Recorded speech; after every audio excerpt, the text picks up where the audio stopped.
दोस्तों, मैं निरंजन सिंह आपका अपने चैनल के माध्यम से स्वागत करता हूं। दोस्तों, आज की खबर है और जो कि कोरोना वायरस पर ही आधारित है, तो मैं आप सबको कुछ विशेष जो बातें हैं कोरोना वायरस की वो आपके साथ शेयर करना चाहता हूं। दोस्तों, कोरोना वायरस पूरी दुनिया में है और इसका अंत होने वाला बहुत जल्दी से नहीं है। ये बहुत लंबे समय की लड़ाई है। तो मुझे लगता है कि ये साल कोरोना का साल है, कोरोना का युग है। इस साल में हम ये कह सकते हैं कि ये साल कोरोना की है। तो इसमें हम जितना भी चाहें अपने आप को बचा के रखें, सेफ रखें तो रख सकते हैं, क्योंकि मुझे नहीं लगता कि ये जल्दी से जाने वाला रोग है, क्योंकि ये तो बहुत फैलने वाला रोग है और फैलता ही जा रहा है। तो दोस्तों, मैं ये कहूँगा कि ये कोरोना का साल है। इसमें हमको क्या करना चाहिए? सबसे पहले हमको ये संकल्प लेना चाहिए कि हमें खुद को बचना है, अपने परिवार को बचाना है, अपने भाइयों को बचाना है, अपने दोस्तों को बचाना है। तो ये साल जो है सिर्फ और सिर्फ अपने आप को बचाने का साल है। ये तरकीब, ये आइडियाज़ हमारे दिमाग में आने चाहिए कि हम अपने आप को, अपने परिवार को कैसे बचाएं, कोरोना से कैसे बचा जा सके।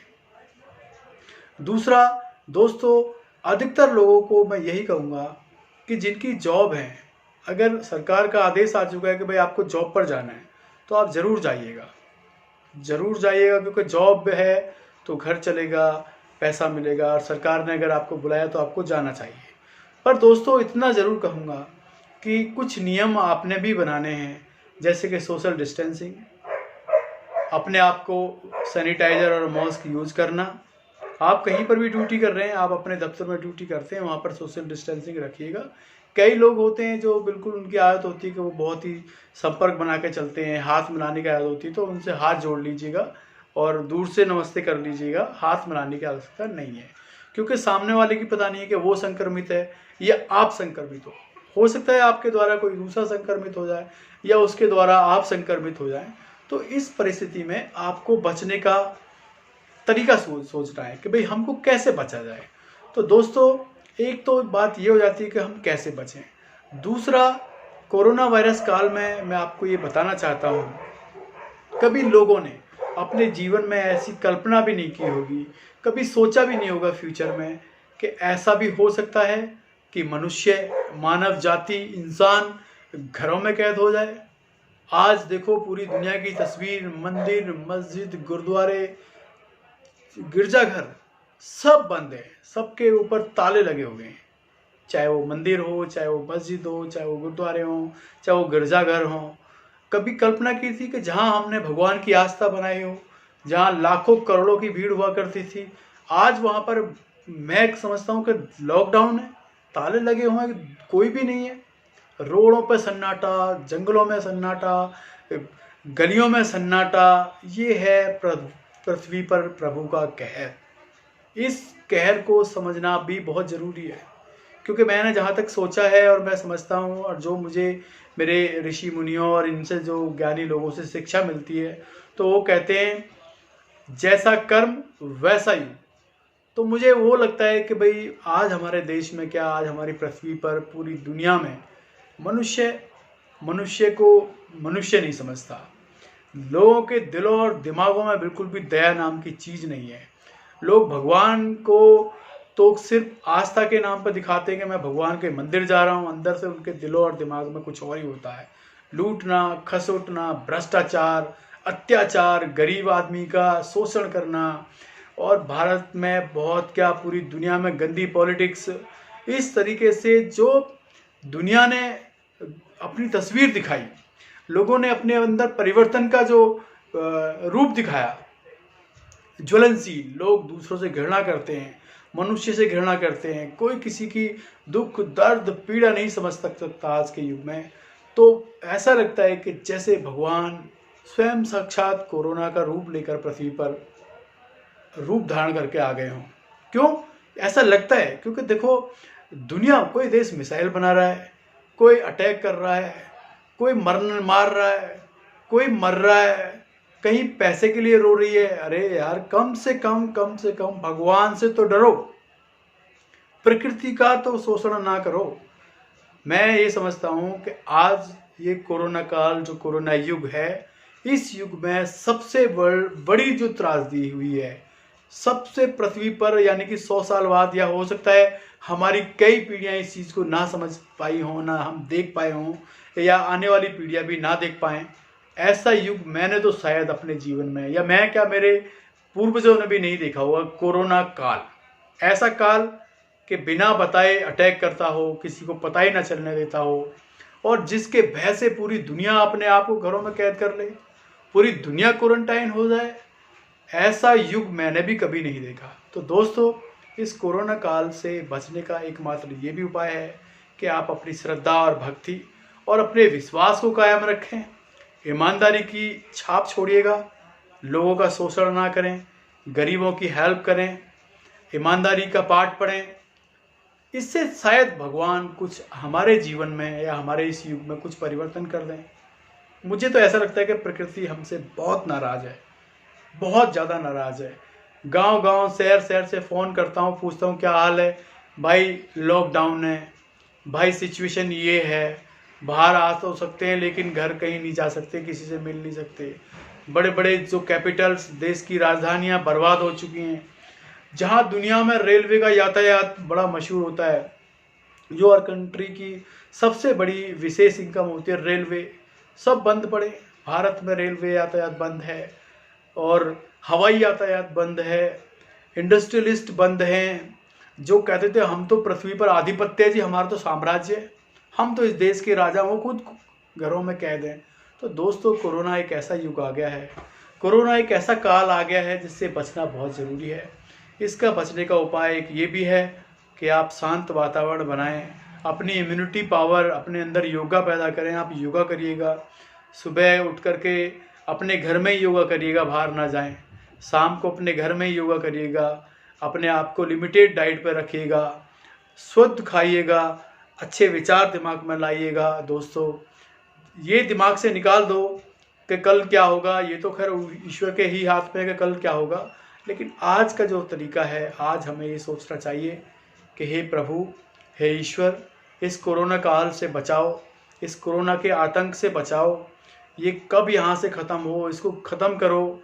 ये ऐसा रोग है कि पता ही नहीं चल रही कब किस में समा जाए, कब किसको कोरोना वायरस हो जाए।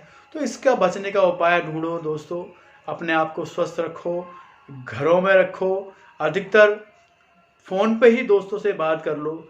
और रही बात तुम्हारे बिजनेस की कि तुम लोग बिजनेस करते हो, जॉब करते हो, जॉब चली गई है, बिजनेस बर्बाद हो गया है, तो ऐसा अपने दिमाग से बिल्कुल निकाल दो।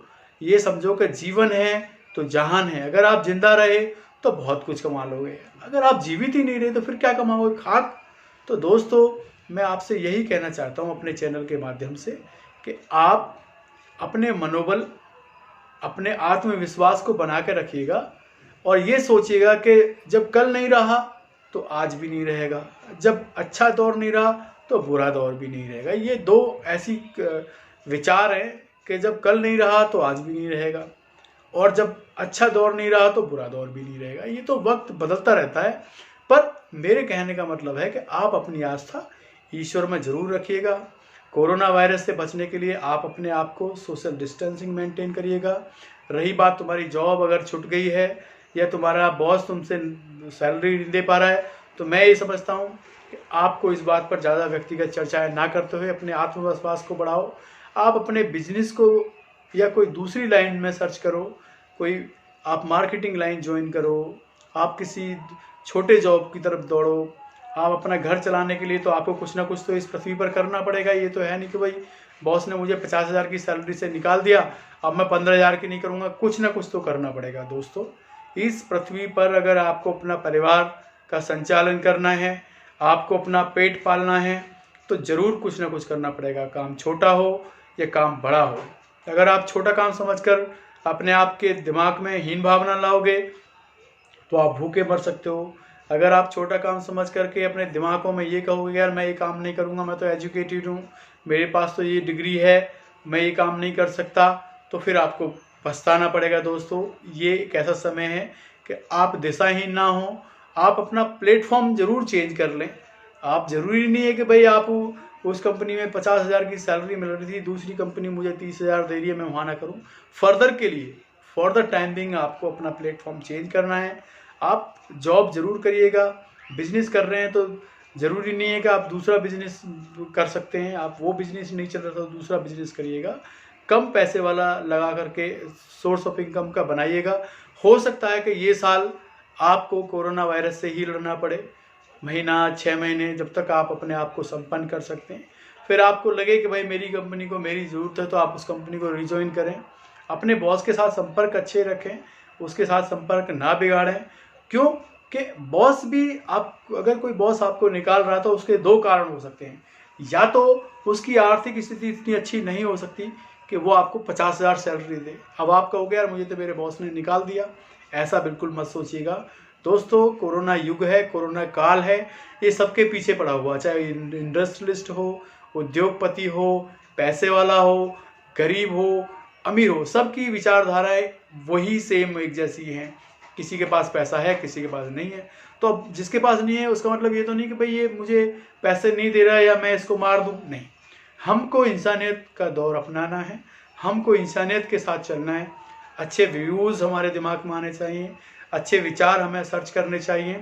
हमें जॉब भी करनी होगी, हमें बिजनेस भी करना होगा, हमें अपने अपने एकमात्र धंधे तो बनाने ही बनाने हैं, तो जिससे कि हमारा घर चल सके।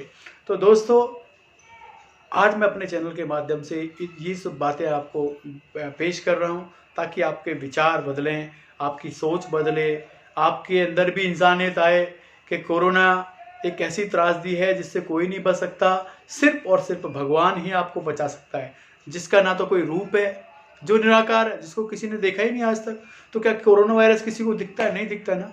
वो तो अचानक से जी पॉजिटिव हो गया, जी तो बीमार है, तभी पता चलता है कि भाई ये तो बीमार है। तो दोस्तों भगवान की आस्था ज़रूर बनाए रखें, भगवान में आस्था ज़रूर बनाए रखें, लोगों के साथ दया करें, कोई भेदभाव ना करें।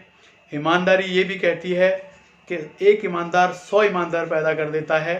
तो इसी तरीके से आप अपने ईमानदार का कैरेक्टर निभाइएगा। कोरोना वायरस धीरे धीरे साल में 6 महीने में ये चला जाएगा, उसके बाद फिर वही प्लेटफॉर्म पर ट्रेनें दौड़ेंगी, वही हवाई जहाज़ दौड़ेंगे, दुनिया ऐसी दौड़ने लगेगी जैसे आज से 1 महीना बाद पहले था, 2 महीने पहले दौड़ रहे थे। सब लोग अच्छे मित्र होंगे, वही मित्र होंगे, वही परिवार होंगे, वही रिश्ते होंगे, सब लोग फिर पुराने तरह से फिर मिलेंगे, जुलेंगे, खाएंगे, एंजॉय करेंगे, पिएंगे, घूमेंगे। लेकिन फ़िलहाल जो है वो आपको अपने आप को बचाना है, सोशल डिस्टेंसिंग करनी है, दोस्तों से मिलना नहीं है, कहीं पर जाना नहीं है। अगर तुम्हें लगता है कि भाई बहुत इंपॉर्टेंट काम है, मेरा जाना ज़रूरी है, तभी जाइएगा, अदरवाइज़ मत जाइएगा। दोस्तों इस समय जान और जहान दोनों को आपने बचाना है। हमारे देश के प्रधानमंत्री भी यही कहते हैं कि जान है तो जहान है। अगर जान ही नहीं रही तो फिर क्या फ़ायदा इस दुनिया का? क्या क्या देखोगे आप जब तुम रहे ही नहीं तो इसलिए उठो, सुबह उठो, भगवान का नतमस्तक करो, उसको प्रणाम करो, अपने मन को स्वच्छ करो कि हे प्रभु, अपने जीवन में मैंने ऐसा काल नहीं देखा जिस तरीके से मैंने आज देखा है कि मैं खुद ही अपने घर में कैद हूँ, मेरे बच्चे कैद हैं, मेरी फैमिली कैद है, मेरे रिश्तेदार, यारे प्यारे सब कैद हैं। तो उससे बचने के लिए आप सबको इस वक्त एक ही विकल्प मिला है, घरों में रहने का, परिवार में रहने का। परिवार का सहयोग दो, दोस्तों की मदद करो। अगर किसी को फूड की ज़रूरत है, पैसे नहीं है, पैसे ट्रांसफ़र कर सकते हो, आप उसकी हेल्प कर सकते हो। दोस्तों ये भी बहुत बड़ा आपका उदारवादी परिचय होगा कि आप अपने जीवन काल में ऐसे युग में किसी को 1000-2000 रुपये दे पाए, उसकी हेल्प कर पाए, उसका राशन भरा पाए। और ये कल भगवान देखता है इस दुनिया में, पूरी दुनिया को कोई देखे या ना देखे, लेकिन ईश्वर हमेशा एक नज़र ज़रूर लगाए रखते हैं अपने भक्त पर, अपने बनाए हुए प्राणी पर, कि उसके कर्म क्या हैं और कर्म का फल ही इंसान को मिलता है। तो दोस्तों फिर मैं वही कहूँगा कि कोरोना काल है, अपने आप को स्वस्थ रखिएगा और घरों में रखिएगा। अगर आपको ज़िंदा रहना है, बचना है, तो अपने परिवार के साथ रहिएगा, अपने रिश्तेदारों से फ़ोन बात करिएगा, राजी खुशी लेते रहिएगा। ये भी हमारा एक कैरेक्टर्स है कि हम सभी लोगों के साथ संपर्क बनाए रखें, संपर्क तोड़ें नहीं, संपर्क से हम जुड़े रहें तो बहुत अच्छी बात है। कोरोना काल में मेरे जो जितने भी विचार थे मैंने आपको शेयर किए। अपने कम शब्दों के साथ मैं आपसे अंतिम विदा लेता हूँ। धन्यवाद दोस्तों।